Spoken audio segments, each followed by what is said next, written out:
Binaha ang maraming lugar sa Metro Manila kasunod ng malakas na ulang dala ng habagat na pinalakas pa ng bagyong Inday.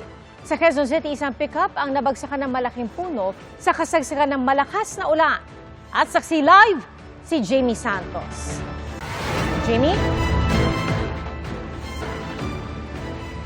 Pia, maliban sa Zambales, Bataan, Cavite at ilang bayan nga sa Batangas na naka-orange rainfall warning base yan sa 8 p.m. advisory ng Pag-asa, manaka-naka sa mahina at malakas na pag-ulan na lang ang mararanasan ngayong gabi sa malaking bahagi ng Luzon at ilang bahagi ng Visayas dahil yan sa habagat na pinalakas ng bagyong Inday.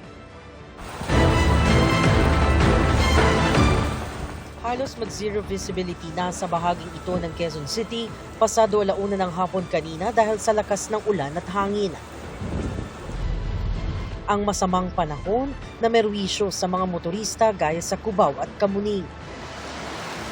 Wala ring patid ang buhos ng ulan sa barangay Sacred Heart.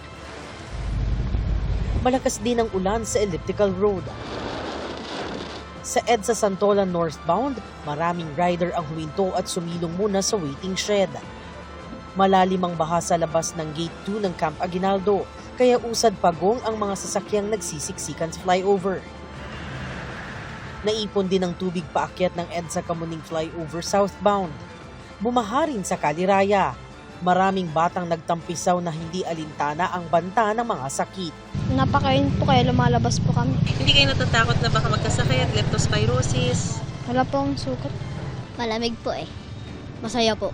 O pero ano yan ha? Masama yun, ha? Titingnan lang po namin yung ilog. Kung tataas po lalo.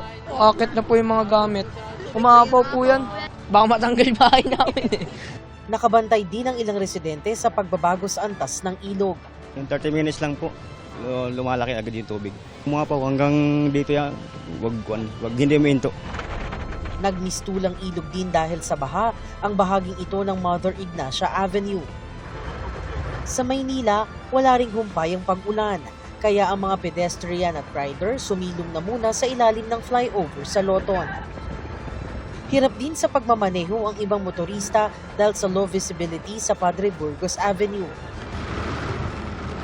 Pati na sa Calao at Rojas Boulevard. Naipon din ang ulan sa bahagi ng intersection ng Taft Avenue at Finance Road. Gayun din sa ilang kalsada sa Santa Cruz. Bahagyaring bumagal ang trapiko sa Quiapo. Sinalubong din ng malakas na hangin at ulan ang mga motorista sa Pasay. At Parañaque.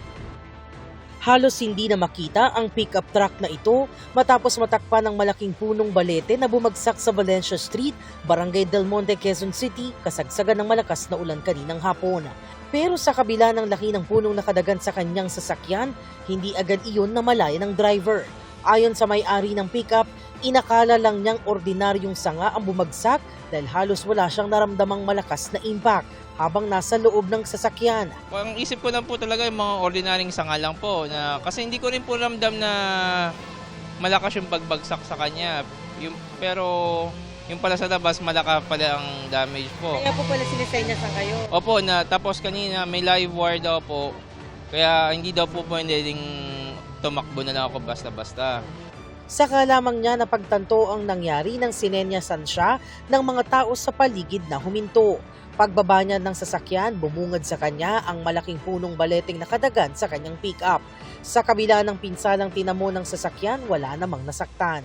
Ayon sa isang kagawad ng Barangay Del Monte, posibleng bumigay ang matandang puno matapos mababad sa magdamag na ulan at pagbaha sa lugar na lalo pang pinalakas ng malakas na hangin. Ang naging problema dito kasi itong area na to madalas binabaha. Kagabi, bumaha na naman kagabi, kaya gano'n, nababad siguro, tapos kumangin na malakas, bumagsak. Agad namang rumesponde ang Quezon City DRRMO at City Engineering Department upang putulin at alisin ang puno. Matapos ang clearing operations, naalis ang bumagsak na puno at muli nang naging passable sa mga motorista ang Valencia Street. Ayon sa Pag-asa, ang pag-ulan sa Metro Manila at iba pang bahagi ng bansa ay dulot ng southwest monsoon o habagat. Ang habagat, pinalalakas pa ng bagyong Inday na inaasahang lalabas ng Philippine Area of Responsibility bukas. Depende pa rin po ang magiging epekto sa lugar na babagsakan. For example, bumagsak yung ganong amount sa mga low-lying areas kumpara sa mga mas matataas na lugar. Then likely, yung mas mababang lugar, mas mabilis pong babahain. So magbabari ang epekto nito. Ang lakas ng hangin ng bagyong Inday mahihahalin tulad daw sa klasifikasyon ng Yolanda bilang super typhoon. Pero Hindi natin may kukumpara yung epekto dahil nga itong bagyong si Inday ay hindi naman po naglandfall sa ating bansa. Hindi man lang lalapit sa or mahagip ng sentro yung anumang bahagi ng ating bansa kumpara kay Yolanda na naglandfall at tumawid po sa ilang bahagi ng ating bansa. gayunpaman, kailangan pa ring tutukan ng mga lokal na pamahalaan ang epekto ng masamang panahon gaya ng baha, lalo na sa mababang lugar. PIA patuloy na pinapayuhan ng publiko na manatiling alerto at bandayan ang mga weather advisories ng Pag-asa at ang abiso ng kanilang lokal na pamahalaan, lalo na yung mga naninirahan sa bahaing lugar at ang mga naninirahan sa landslide prone. Live mula rito sa Quezon City, ako si Jamie Santos, ang inyong saksi.